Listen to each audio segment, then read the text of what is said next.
Hi, and welcome to this installment of Frank and Mary here on Nantucket. If you have not seen this show before, my name is Art Bergeron. My day job is as an elder law attorney at Myrick O'Connell. But this has nothing to do with my day job, maybe a little to do with my day job. It has a lot to do with my friends Frank and Mary. If you've been to the Sol March, you've seen my presentations, you know that Frank and Mary's goal in life is to live in their life until they die and be buried in the backyard. And if they're on Nantucket, they want to stay right here.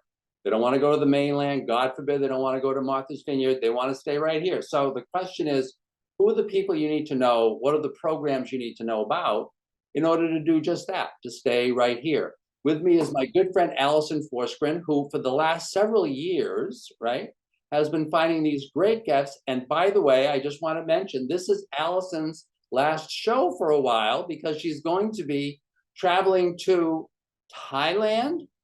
I'm calling it Southeast Asia. And so this may also be the last Frank and Mary show for a while too. But Alison, here we are. And we've got these great guests, both of whom I have met, but both of whom, you know, you've really been intimately involved in. And this show is really important for everybody who is, you know, if you're a Frank and Mary person, you need to be seeing, because it's all about the current island home and the future of our island home. Alison. Well, we are once again fortunate to have Libby Gibson, our town manager here on Nantucket, and Bob Eisenstein, who has been instrumental over the last couple of years in getting us to where we are now. So thank you both for coming back to talk about this timely and interesting subject. And I look forward to hearing what you have to say. And I, as you folks know, I often would start with just an easy first question, but the question doesn't relevant for both of you because you've both been on the show, which was, how did you get here? So the real question, which Alison suggested, was, how did you two meet? Obviously, you didn't start dating here when you were, you know, young or anything. So how did you two folks meet? And I think, Libby, you were going to talk about, you know, kind of as a natural segue into, you know, what in the world we're doing here in terms of the future our island home. Sure. Bob and I met at the recommendation of former Sherburne Commons Executive Director Kevin Komick, who I had been in contact with a couple of times over the last several years about the island home potentially going to a site at the Sherburne property. And we were running into some real issues with hiring an administrator for our island home. And Kevin knew of Bob and suggested that I get in touch with him with regard to the possibility of helping with placing an administrator at the facility as needed. So I got in touch with Bob and it really took off from there. And Bob himself found himself being the administrator for a period of time during COVID. And that was really great for us, maybe not so great for him because it was logistical difficulties, but we began strengthening our relationship with Island Home administrative oversight. And now Bob's become very instrumental in the new Island Home, as well as the new senior center. And I know from having talked to Bob, he's yet another one of these folks who showed up on Nantucket and is now like, he's in, you know, they all go native, right? We all, you get here and not too long, everybody goes native. So Bob, thank you very much. And Libby, thank you very much for being here. It's really great. It's really great. So I think, so Libby, you want to talk a little bit about just kind of for what I know this has been a popular topic for a long time, but kind of in terms of the current iteration of our island home, kind of how we got here, and we can kind of talk from there in terms of where things are going. Sure. I just have a quick question. And so Libby, when did this first come on the radar? Just so we can block off a decade or so. I would say this first came on the radar somewhere around 1997, 98, and has come and gone ever since. And now we are, I think, solidly, hopefully, in a good place to move forward with a new facility. Yay. It's about time. By the way, I should just maybe mention, Bob has heard this a million times, but I can't really, you can't really appreciate the circumstances of our island home if A, you have never been there, And B, you have not had a family member or friend there. I have a family member there now, and it is eye-opening. Just to get that out there. So just a quick recap. Most recently, at the 2022 annual town meeting, voters approved an appropriation for $8.5 million in design, permitting, oversight, administration, most importantly, design of a new Our Island home facility at the Sherburne Commons site. The town owns the Sherburne Commons site, and it is leased to Sherburne Commons. A portion of the property is reserved in the lease for a skilled nursing facility. At the same town meeting, voters approved a $500,000 appropriation to undertake a feasibility study as to, once the Island home facility is vacated, how could it best be repurposed for a senior center? The plan is to put the senior center at the Our Island home site. Should we tear it down and build new? Is there a way to refurbish it? That sort of thing. And we do have some plans and ideas already for a new senior center. So we'd want to work those things into this discussion. I've established an Island home / senior center work group, which contains stakeholders from town staff, the select board, the finance committee, Our Island home resident family, Nantucket Center for Elder Affairs and the Council on Aging, Nantucket Cottage Hospital, Our Island home employees, and Sherburne Commons. We've met a few times since end of summer-ish. Bob is our project manager, our internal project manager for these projects, and his knowledge and expertise has been extremely helpful in starting to lay out the path to new facilities at both of these places. We've met with, because of Bob has a million connections. We've met with, Bob's firm is also providing administrative management services now at the Island home, and Island home administration and operations are becoming increasingly complex due to not just COVID, but there are increasing regulatory requirements for skilled nursing facilities, and it's an aging facility, so that makes things more difficult. Bob arranged a meeting not too long ago with the Plymouth Senior Center director, although they don't call themselves a senior center, they call themselves a Center for Active Living, which Bob can speak a bit about this maybe, but that is becoming more and more the norm for senior centers to not be called senior. They also typically are having more and more of a community component to enhance social connectivity, which is really important for seniors and others using the facilities.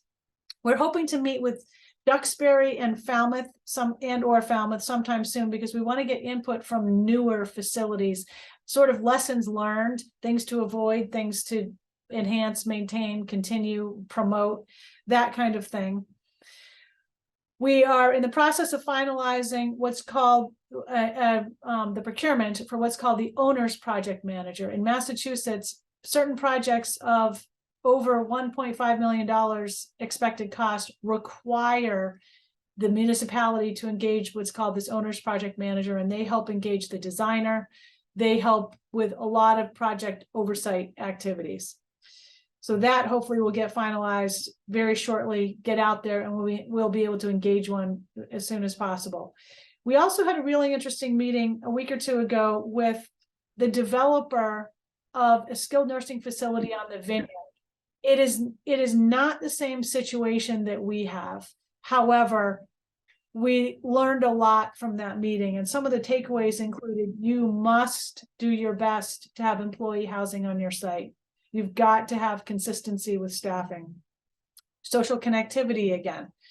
The seniors need stimulation from the outside. Pro forma operating financials. We have that from a prior study pre-COVID, but we need to update it and make sure that what we're getting into, which we have a general idea of. This is more sort of refinements. They also did a market study on their facility. We would like to do the same thing. We learned a little bit about theirs. And again, their situation is not quite the same as ours. Their facility ultimately is going to be entirely, it sounded like, Bob, you can correct me, paid through non-public sources. So they don't have subsidy from Yeah, any. all private equity. Yep. We will be working, and we're starting to talk about setting up meetings with what Bob calls content experts. That does a good catch-all. To learn more about things like nursing, social day programs, programming, short-term rehab might be a program, any shared services and programs with the hospital and or Sherburne Commons. So we're having meetings with people from those agencies. And there's just a lot going on here, which is why we are really grateful to lean on Bob a lot. So that's just a bit of a recap of where we are with the projects. And so, Bob, what do you think some of the bigger challenges are when it comes to actually designing and paying for what will be a complex and you know, a huge service? I mean, skilled nursing facility is, I mean, can you explain what a skilled nursing facility is? Sure, but first of all, I have to give a shout out to Libby, because I mean, we've come to rely on each other very closely, and I'm very proud of her through osmosis, the knowledge that she has gained in all of the long-term care nursing home field, because as you say, it's very, very complex. So basically, skilled nursing facility is just that. It's different from an assisted living, an independent living, or hospital level of care. It's based on the level of care. And it requires 24-hour skilled nursing coverage around the clock. So that's the basic difference between our Island Home Skilled Nursing Center and, let's say, Sherburne Commons. And along with that license, it is licensed under the Department of Public Health, and there's very, very rigorous requirements. And there are certain care levels that you must be able to provide. In terms of funding, there is a little bit of a silver lining, and I think Arthur probably knows, hopefully knows a little bit about this. The Medicaid funding, Medicaid with ending with a D as opposed to Medicare, becomes one of the primary payment sources for long-term care, obviously, because as people age in place, they spend down their resources, and then they qualify for government funding, which is Medicaid. We call it Mass Health in Massachusetts. There has been a concerted effort by Governor Baker before he leaves office, which has been wonderful, because we've been lobbying for years for an increase in Medicaid rates. Historically, about 70% of all nursing homes in the state, 70% of the patient population in nursing homes is paid for by Medicaid, government funding, because over time, that's just sort of what happens. Thankfully, they've increased our rates by $22 a day, just effective October 1st. And we've done a lot of work with our Island Home to also document that the rates would increase. So it is quite challenging. The whole industry is a challenge in terms of how to be financially solvent with a majority payer source that historically paid actually below cost, believe it or not. So the way that works is, and one of the things we're looking at, the challenge for OIH is to, Libby mentioned a few programs. Let's take short-term rehab, for example. That tends to be paid more by Medicare. And Medicare is an excellent, excellent payment source. So what we're trying to do now is I'm kind of working behind the scenes on all of these program areas where we can get the current Our Island Home ready to really up their game, to really improve their care levels, their resources, their abilities, so that when the new facility opens, we will have a much stronger base for reimbursement purposes. Because the reality in this industry is you have to try to remain financially solvent. And so the long and short of it is the old model of nursing homes. I think I mentioned this last time, Arthur, when I was on. It used to be the place where people would go to die, and it was all long-term, very, a lot of stigma. Libby mentioned social connectivity. A lot of what we're working on together is trying to find ways to incorporate the nursing home programs with the rest of Nantucket senior services. And that's critically important because the landscape is changing. Libby also mentioned that Council on Aging, they're now calling themselves Centers for Active Living.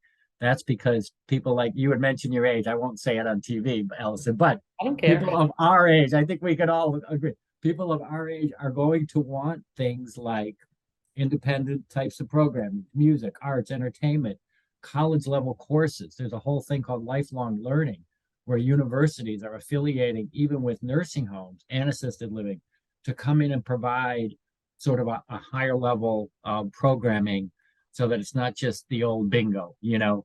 And the reality is, and Libby mentioned at our island home, you have a mix because we cater to everybody on the island. So we have to look at a design that's going to be comprehensive so that it can meet the needs of everybody. So we'll have dementia, we'll have memory care. No, nothing's going to change. We will have long-term care. That has to be there because people need it.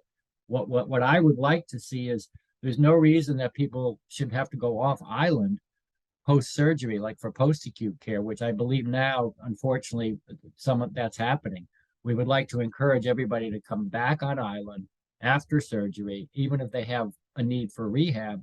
We would be able to do that at our island home. So those are just quickly, there's a lot more, but that's sort of the quick and dirty. And the other goal is to work cooperatively with Sherburne Commons, because they are an independent living community, and they cannot take certain people who might need, let's say, IV antibiotics or injections or some other things. And we would like to have a program where you can feel free to come into OIH, our island home, for 2 weeks, 3 weeks, whatever is needed, and then be discharged, as opposed to having to come there and stay. You know, that will still be there.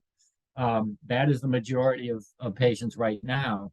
But I think because the landscape is changing and the needs of, you know, let's face it, some of us are gonna be patients in the not too distant future. And so what do we want? What kind of programs do we want? You know, I'm a runner, I'm a biker, I want a Peloton bike. If we don't have one, we're gonna get one. You know, we'll do spin classes. I was joking with my wife. I said, one of my goals is, I'm a big biker, I want to put together a playlist for people like us from the 80s. You know, I want some Crosby and Nash. I don't want to be listening to this Dua Lipa. You know, I want to groove on something different. You know what I mean?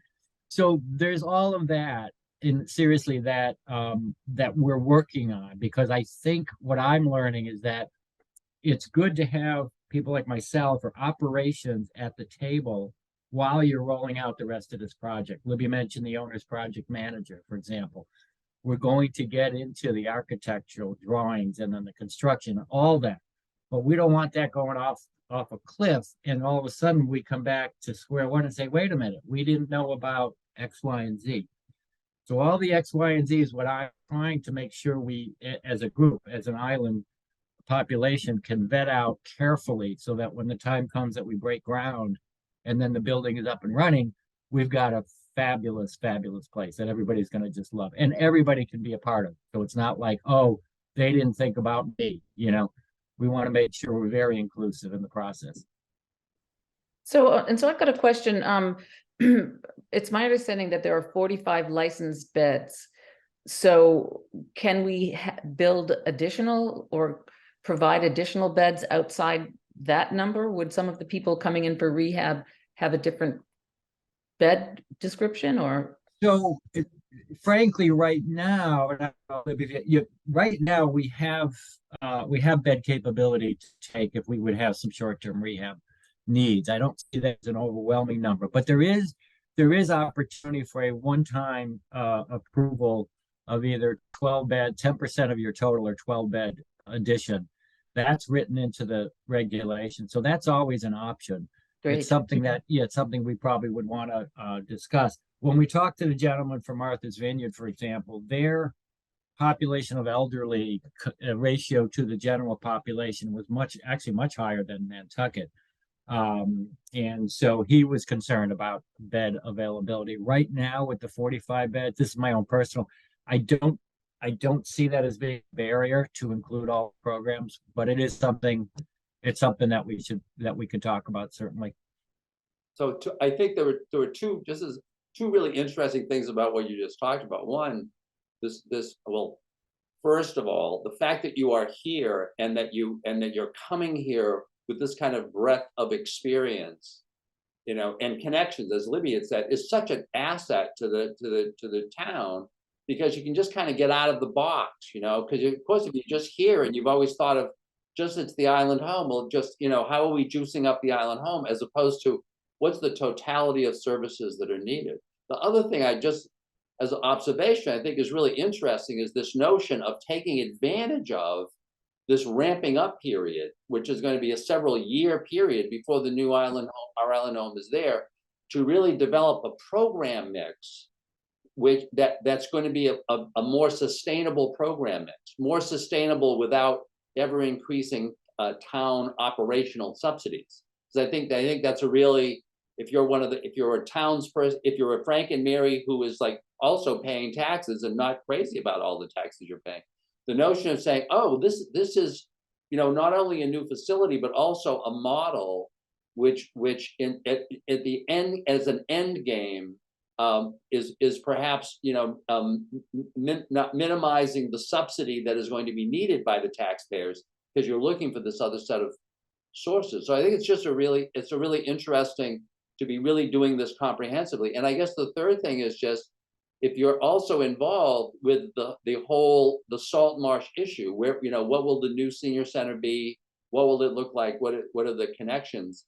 It just provides a great way for townsfolk to be seeing this globally and to say, this is really about every senior, right? Even, us, well, I'm not a Peloton guy, but, I'm going to be 70 and I walk, and I do all this You stuff. look like you're in shape. But well, not Peloton, it's beyond me, but I'm totally into Crosby, Stills and Nash, so the notion of kind of building that in really, and so as a marketing matter, really making it so that all seniors really want to participate in this, just makes it a lot of sense across the board. So before we segue into discussion of the salt marsh, just another point, and you hit on it, it is very important, is that the financial viability of the facility. I will say, and Libby's aware, we're already working on plans to, and a little bit to your question, Alison, with the current facility, there are different models that we're implementing now. It's involving the payer mix and really looking at managing the cases more carefully. For example, I had a long discussion with Pam Jones at the hospital, who's the case manager who's been there for 17 years. And there are certain ways, and in fact, we're meeting with the new CEO of the hospital tomorrow, Libby and myself. There's ways that we can start now coordinating more closely with the hospital to assure them that we have capabilities at OIH. That dialogue, for some reason, wasn't really forged prior. So we're starting that. So, and again, and so I'm using that as an example because that's part of what I'm doing behind the scenes, forging relationships with all of the different providers so that we can be ready, to your point. And ideally, absolutely, it will only help the taxpayer in Nantucket, but more importantly, it'll provide a continuum of care and quality of care for everybody. So I'd be happy to talk a little bit more. I guess, maybe Libby can take the lead on the activity with the Salt Marsh Center, if that's what you're referring to. Or any other questions? Well, Libby, I know that you had mentioned that kind of in your opening, that you were going to maybe wanted to talk a little bit about, your sense of how that piece of this package is evolving. Sure. So there's been a lot of work done already with a prior senior center work group, and they visited some places, and we have some sort of base plans already, and I think they are very excited about the prospect of the new space at the current Island Homes site. And I think we probably mostly all agree that it's going to be ultimately best to start with a clean site rather than trying to refurbish the current site. But because there's a lot of money at stake here, we want to be sure that we've invested the taxpayers' money properly and looked at both options. The current facility would be tricky, I think, to turn into an adequate senior center. We've talked about the potential for employee housing at this site. There are definitely parking issues. So this will all get sorted out. The land bank is working on a really interesting public viewing area down below on the waterfront in front of the Island Home. And they're actually coming to the select board meeting next week to get some license agreements so that those can be in place for them to get going on, depending on the property that will be needed for that work. And it will involve some town property that can be used for handicap parking. There will be a path from the island home to the viewing area, which can be easily modified into whatever we end up doing there. But I think everybody's excited about the senior center project, and we're continuing to learn from these other communities that have most recently built facilities and seeing what sorts of things they are working in. Community space has been something that has been emphasized, and with everybody I've talked to who's built a center for active living or whatever people are calling it, most recently. But the seniors definitely want their own space, and I think they're happy to share, but they don't want it overshadowed by other uses. It'd be great to have some meeting space, and there's loads of opportunity for different activities and interactive programming and exercise classes, like Bob said, and just all kinds of stuff. It would be a great spot for social daycare for people even from Our Island Home to get over there, and respite for people who are at home, that kind of thing. So it's moving along. I wish it was moving a little quicker, but while this is a massive project, and it's one project of many massive projects. And so I've got the one thing that is most unusual about Our Island Home is that it's a municipally owned skilled nursing facility, and the only one in the state of Massachusetts. And that means that the town subsidizes it. And I think that the votes the most recent town meeting, Libby, do you feel confident that the taxpayers are going to want to continue to support this, or is that in jeopardy in any way, shape, or form? Based on the most recent votes for an operating override, I would say yes. I certainly hope that people recognize the importance of the facility. I admit that a few years ago, I was thinking to myself, how are we going to continue operating this facility? It is so difficult, and the staffing is hard, the management is hard. If we don't get a new one soon, how can we keep up this increasingly older facility that's starting to have more and more problems? Like I said before, when you see what happens in this facility and the people who are in there, local people will go in there and know people that they grew up with, or were teachers or mentors or family friends or whatever. And if they weren't there, they'd be off island. And that was my experience too. I was first introduced, I'd been in the building before, but only through the front door, that like the sort of scariest part. And then when my father, became a resident, and you sort of saw how it worked, and I had already explored all of the other options, for him, and they were off island for a while, and it was awful. It was unsustainable. So yeah, it's until you're in a situation where you have to make a decision, it might not be important to you, and hopefully not everybody has to make that decision, or else we need a much better place. But I think with respect to the taxpayer commitment, we are really fortunate that we've had the taxpayer commitment that we've had, and I think it's, there are things on Nantucket that don't happen anywhere else because of our location. But I think with Bob's assistance and guidance, we are working our way towards, I'm not sure we'll be able to close the gap from ever having to not provide a municipal subsidy, but there are a lot of ways to get closer.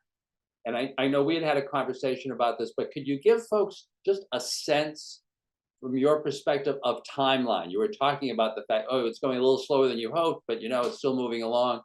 Kind of if people are thinking in terms of, what are the next markers? Is there something coming up the next town meeting?